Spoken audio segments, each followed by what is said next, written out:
1h27 no horário de Brasília. Uma pesquisa divulgada hoje relaciona a fome à discriminação racial. Lares chefiados por mulheres negras representam 22% dos que sofrem com esse problema, quase o dobro em relação aos liderados por mulheres brancas. São dados de um inquérito nacional sobre segurança alimentar no contexto da pandemia de Covid-19 no Brasil, o segundo inquérito divulgado, pesquisa feita entre 2021 e 2022. E a gente conversa sobre esses números agora com Rodrigo Afonso, diretor executivo da Ação da Cidadania. Muito obrigado por atender os ouvintes da Band News FM. Eu queria começar falando contigo sobre o combate à fome propriamente, porque quando a gente olha esses dados relacionando a questões como, por exemplo, a desigualdade racial, o aspecto racial, a gente está falando de um problema que demanda uma solução multidisciplinar, né? Total. Bom dia, Fábio e Renan, prazer estar aqui. Olá. De fato, essa pesquisa ela aprofunda bastante uma pesquisa que já tinha saído ano passado em relação à insegurança alimentar, à fome, né, que trouxe 33 milhões de brasileiros em situação de fome. E o que a gente vê agora é um recorte de raça e gênero, né? O que fica muito claro, né? Você acabou de dar o dado de que lares chefiados por mulheres negras é praticamente o dobro de insegurança alimentar grave do que as mulheres brancas, mas quando você olha em comparação aos homens brancos, aí é quase o triplo, né? Então, o que se percebe claramente nessa pesquisa é que ela espelha a nossa sociedade, ela espelha a desigualdade racial, estrutural que nós temos na sociedade em termos de racismo e em termos de preconceito de gênero. E alguns dados são que mais me assustam nessa pesquisa é que existe um discurso de que boa parte dessas pessoas estão em situação de fome porque elas não estudam, né? E quando você olha a pesquisa, tem um dado da pesquisa que é muito interessante que mostra que as pessoas com mais de 8 anos de estudo, chefes de família, mesmo nesse caso onde as famílias têm mais de 8 anos de estudo, você ainda vê a mesma desigualdade.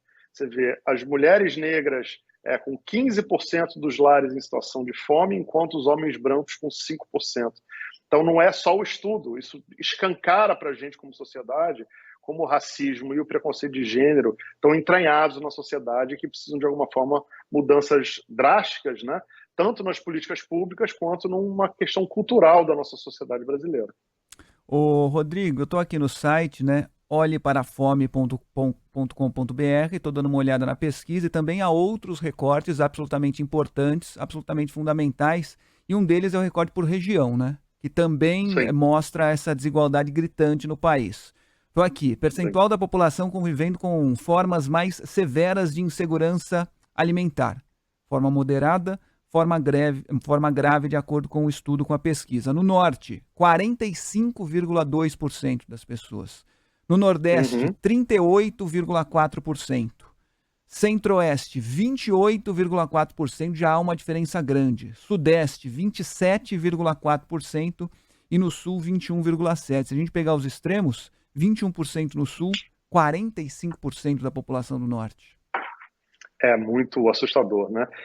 Esses dados, eles meio que se repetem, né, do que já existia há muitas décadas em relação à fome. Quando a Ação da Cidadania foi fundada lá em 93, eram 32 milhões de pessoas e a região Norte e Nordeste era uma das mais afetadas. O que mudou um pouco nessa pesquisa é que você percebe hoje que, em termos quantitativos, há mais gente com fome na região Sudeste do que na região Norte e Nordeste. Apesar do percentual ser alto, né, a população que vive nos centros urbanos da região Sudeste é muito volumosa. Então, mesmo com um percentual menor, você tem mais gente com fome em termos quantitativos nessas regiões.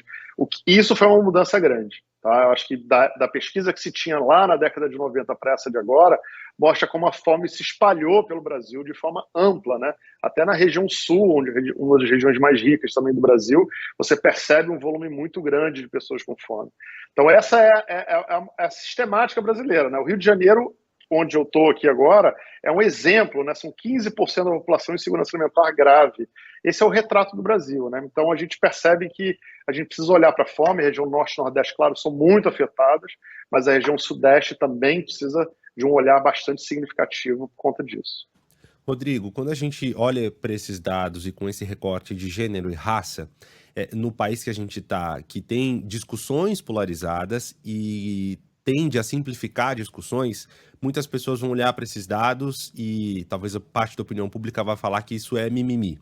Uma outra parte da classe política, por exemplo, até de alguns estudiosos, vão falar que essa é uma discussão de uma política identitária que é menor se comparada a questões de economia, por exemplo. Como convencer essas pessoas, sensibilizar, na verdade, essas pessoas de que fazer esses recortes de gênero e raça, isso é importante, e isso ajuda a gente a enxergar para o nosso país, e de que políticas públicas a gente está falando para vencer esse problema a partir desses recortes de raça e gênero. Desculpe, só para complementar, não é uma pauta ideológica, Não. né? Porque tá na moda dizer, não, essa é uma pauta ideológica, deixa para depois. Não é uma pauta ideológica, é uma pauta real, é um problema real do Brasil. Isso é um dado, isso é um dado. Exato. Por favor. Exatamente. Eu acho que é exatamente isso, né? Eu acho que você finalizou com o que eu ia falar exatamente. Isso é um dado, né? A gente não está falando aqui de uma ideologia, a gente não está falando aqui de algo que foi feito por uma linha de pensamento de esquerda ou de direita, né? A primeira coisa que o Betinho sempre dizia, né? A fome não tem partido, mas ela é política. Ela é política porque tudo na nossa vida tem a ver com política, né? As escolhas de uma maneira geral. Então, quando a gente olha a situação que a gente vive hoje, se eu tivesse a resposta de como resolver a questão das pessoas que não acreditam, por exemplo, nos dados, nas pesquisas, eu acho que eu geraria paz mundial. Mas como a gente pode tentar, pelo menos, remar para esse caminho, né? Eu acho que tem um papel fundamental da imprensa, que vocês estão fazendo agora, mas também da sociedade civil, de tentar trazer dados concretos, com pesquisas robustas, com informações claras, para demonstrar para as pessoas, por A mais B, que o caminho a se seguir é esse.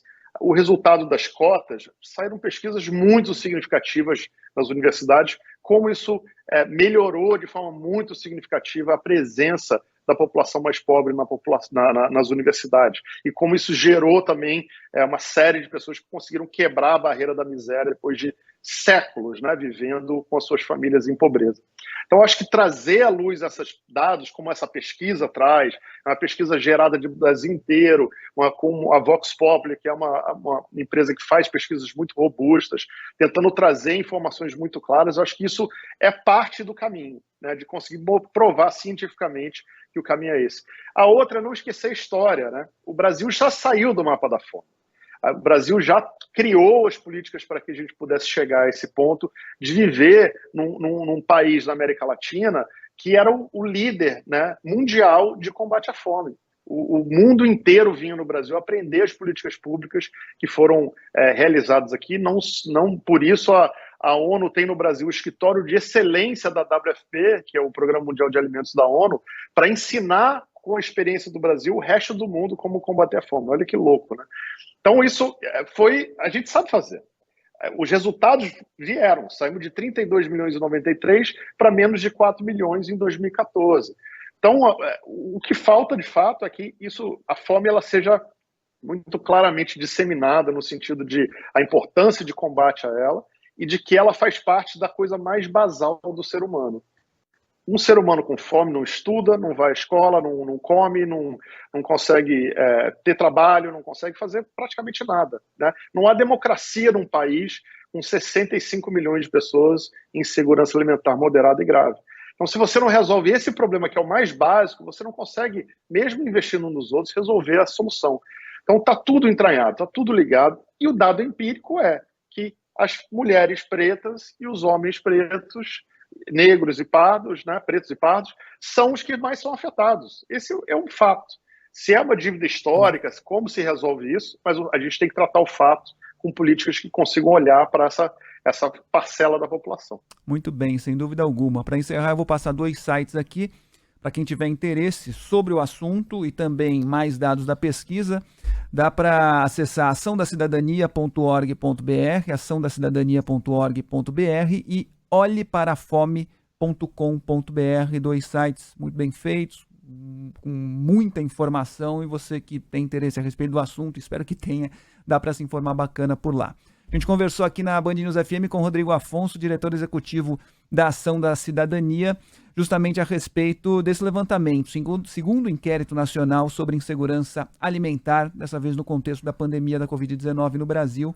Obrigado, Rodrigo, pela atenção aos ouvintes da Band News FM. Um abraço. Bom trabalho. Um abraço, um prazer. Obrigado, meu caro.